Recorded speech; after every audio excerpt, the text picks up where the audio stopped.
Վան Քոչարյան, ինչու է անձնական ձեր Մի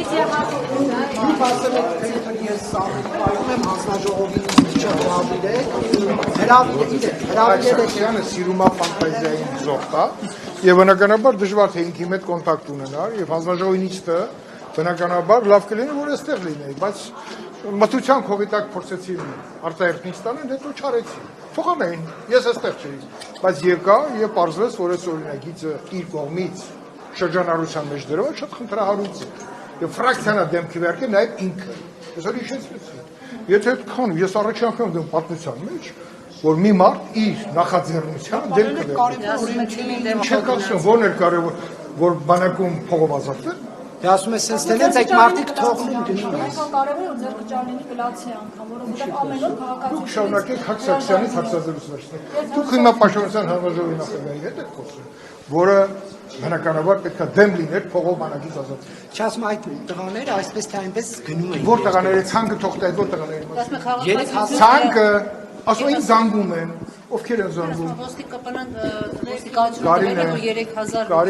Կարին այդ թվերը շատ վիճահարույց են, չէ՞։ Պաշտպանության փոխնախարարն էլ խոսեց։ Նախքին, երբ որ շրջանառում էր նախաձեռնություն, այնտեղ MC թվերը էր ներկայացրել զորակոչի հետ կապված 2009-2010 թվականները, եթե թվերով շարժվենք, ստացվում էր, որ բանակը 50%-ով գոյություն չուներ։ Երբ որ այդ քննարկման, ֆրակցիան քննարկման ժամանակ այդ ասվեց, թիվը 50% ավելացրած, որի եզրահանգումների վրա ինքը հանգել էր ինչ-որ եզրահանգումների, բայց վերջին 2 տարվա ընթացքում զորակոչի թիվը աճում է։ Հիմա դա ինչի հետ է պայմանավորված։ Հիմա կասեն խաղաղության գուցե է։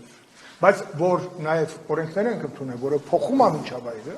եւ այդ միջավայրն է, որ հնարավորություն է տալի մայրերին առաջին հերթին վստահ լինել, որ այն ինչ որ կար բանակի ներսում եւ շարունակվում էր, ինքը կանգնած է եւ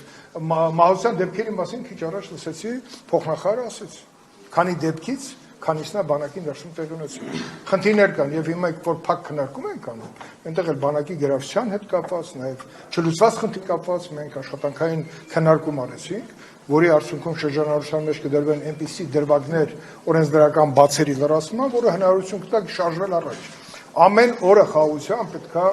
օրենսդրությունից սկսած իրականացնել ծրագիր, որ մեզ բարձրացնելու է վերև անվտանգության տեսանկյունից։ Դուք ինչ եք միշտ աչ թևի տակ։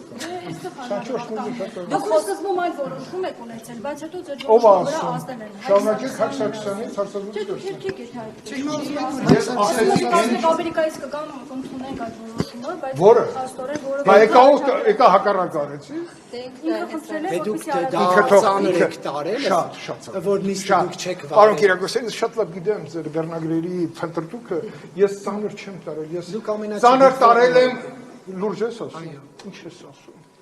Ես հուզվեցի, լսի։ Ես ծանր եմ տարել թռիչքի տևողության վրա, ոչ թե այստեղ գտնվելու։